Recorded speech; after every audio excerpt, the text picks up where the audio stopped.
haddii aad guri iibsatay 2022gii iyo 2023gii mar rateku uu kacsanaa hadda ratekii wuu soo dhacay dadki waxay rabaan inay ku sameeyaan wax loo yaqaano refinance waxaan ka hadli doonaa maanta muxuu yahay what is refinance muxuu yahay waxaan ka hadli doonaa what is required when is refinance marka ku sameynayso gurigaasi benefits of refinance na ka hadli doonaa faa'iidooyinka uu leeyahay refinance ku sameynayso iyo best banks refinance inta waan ka wada hadli doonaa walaal soo dhow magacaygu waxaa la yidhahdaa daahir halkan waxaan kaga hadalnaa real estate investment dadka bulshada ayaa waxaan ka caawiya haddii raba inay guri iibsadaan in guri iska sii gadaan insha allah aniga haddaa rabto inaan ku caawiyo waxay ka soo qaban kartaa websiteskayga sahanrealty.com haddii aad rabto real estate investment inaad barato ay kamid tahay buy and hold subject to wholesaling fix and flip insha allah igu soo booqo websitekayga sahaninvestor.com fadlan na soo follow grey video noocan kala soo aragto oo real estate ah so marka wadan ku bilaabo first thing first aan ku bilaabo what is refinance refinance waa basically waa mortgage hadda maanta haysato ayaa replacement ku samaynaysa ama ku bedelaysaa mortgage kale waa refinance waa intaasi laakiin haddaan ka hadalno faa'iidada uu ku leeyahay adiga oo maxaa ugu samaynaysaa the reason aa u samaynayso refinance number one wuxuu ku leeyahay wax loo yaqaano low interest ama profit hadda islaami baan guri ka qaadatay so taasoo ku ogolanayso monthly paymentga aad bixiso inay bisha ka yaraato taasoo iyadana ku ogolanayso lacag inaad save garaysato over the life of the loan kan aad ku jirto almost like 30 years kasi lacag badan ayay ku save garanaysaa number two waxaad dadka ay sameeyaan oo kale wax loo yaqaano short long time oo basically haddii aad ku qaadatay loanka qaadatay basically hadduu ahaa 30 years hadduu ahaa waxaa ka dhigi kartaa 15 years 20 years ka dhigi kartaa aday kugu xiran tahay taasoo ku ogolanaysa mortgagekaada inaad bixiso si fudud markiiba aad isdhaafiso number three dadka qaar waxay sameeyaan wax loo yaqaano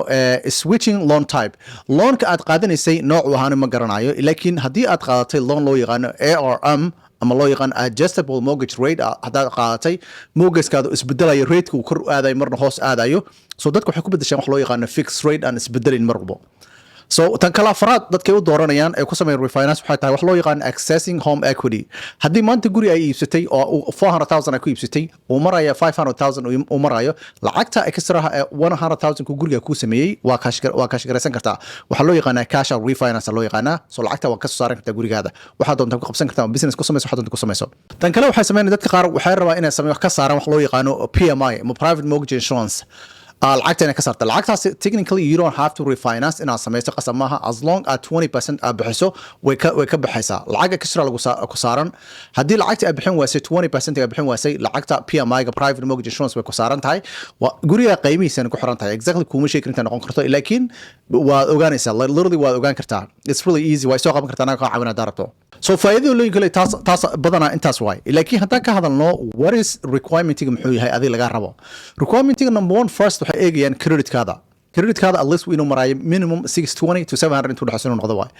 number two waxay haddana eegayaan income-kaada fiirinayaan income verification ay ku sameynayaan so dakhligaada waxay ku weydiin W2 ay ku weydiin doonaan pay stubs-kaada ku weydiin doonaan tax return ku weydiin doonaan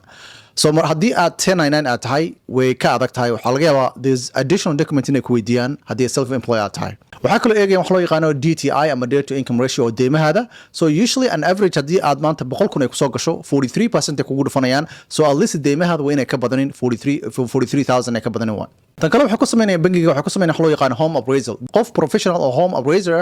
ayay hayaranayaan si uu soo ogaado guriga qiimuhu suuqa ka joogo so gurigaada way ka xaqiijinayaan maadaama refinance inaad ku samaysa aragto guriga horta qiimihiisa intaa ma ka joogaa waxaad adiga raadinayso qiimaha ku raadinayso inaad refinance ku samayso ma joogaa way ka xaqiijinayaan waxaa kaloo kaa codsan doonaa wax loo yaqaano proof of assets oo ah hantidaaday ku weydiin doonaan ama bank statement oo kale kaa codsan doonaan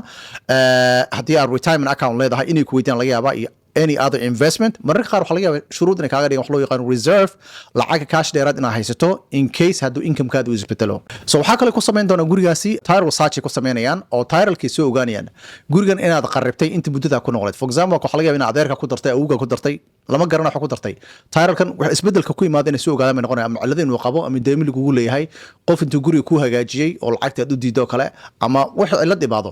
so taas iska xaqiijinayaan waxaa kaloo kugu xiri doona shuruud ah in home owner insurance aa haysato markaad aad refinance ku samaynayso active inuu yahay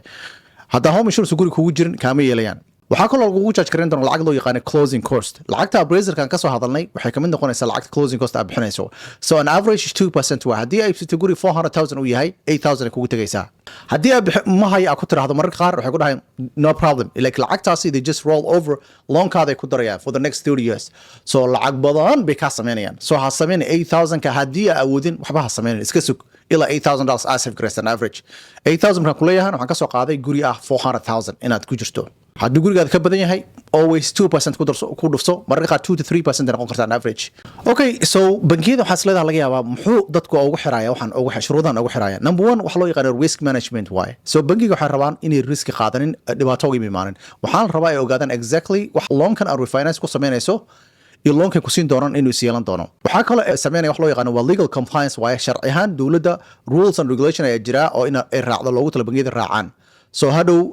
waxaa laga xaqiijinaya in bangigana loan-kan aad dib u bixin karto in laga xaqiijin noqonaysaa. Waxaa kaloo oo loogu talagalay wax loo yaqaan investment protection waaye. Waxaan waa hantida ugu weyn waddanka ka iibsanayso waa guri. That's why ay muhiim tahay qofkaad la shaqaynayso inaad ka fiirsato inaad waqtigaada qaadato muhiim ay tahay. Sababtoo da qofka hawlo kale ku dooratay taaday way ka imaanaysaa. Haddaan ka hadalnada bangiyada ugu fiican aad aadi karto usually as always aan ku dhaho dadka haddaad qof muslim tahay as always ka qaatay UIF bank ka qaatay rate-ka ban profit kugu dhuftay markaasi hadduu soo dhaco literally sharci ahaan legally ayaga waxaa laga rabaa meeshu markaa mara inay kugu dhuftaan. So refinance ku samayn kartaa. Mostly dadka waxaan u diraa aniga UIF baan u diraa ama waxaa caadi kartaa kuwa loo yaqaan Divan Bank iyo guidance oo laga wada cabanayo kulama talinayo guidance aniga. Waxaa kaloo kuwa ugu fiican hadda loanka waa kuwa loo yaqaan Rocket Mortgage ayagana they have excellent customer service leeyihiin way fiican yihiin. Haddana online hadda aado it's really easy waa literally waxa kugu qaadanayso. Kuwa kaloo loo yaqaan jira better.com ayagana waa very competitive waaye like it's fully digital waaye waxa dhan everything online ka sameynaysaa. Qof bil aad lama hadlaysid ma arkaysaan. Waxaa kaloo jira Bank of America haddaad refinance ku samayso aad ku samayn karto. Waxaa jira Chase Bank, waxaa kaloo jira Wells Fargo iyo US Bank. All of them wada isticmaali kartaa. Laakiin adiga markii aad shop gareysanayso hal bangi ha tagin ilaa 3 bangi 4 bangi 5 soo ogow. Waxaa ogaataa mid walba mid rate kugu dhufanay isku mid ma noqonayo. Waxaad qaadanaysaa kan kugu hooseeya adiga maadaama adiga lacag inaad save gareysan rabto bisha lacagta bixinaysa inay ka yaraato iyo lacagtii laga sameyn lahaa overall oo 30 years marka lagu dhufto inay ka yaraato. muhiimadu inta insha Allah haddii aad video noocan kale ka heshay insha Allah na soo follow gareey haddii aad rabto in aniga ka caawiyo arrimaha guryaha iibsiga guriga inaad iska sii gado waxaad ka soo qaban kartaa website-kayga sahanrealty.com haddii aad real estate investment xiisaysana insha Allah igu soo qabo website-kayga sahaninvestor.com waan salaamin badan assalamu alaykum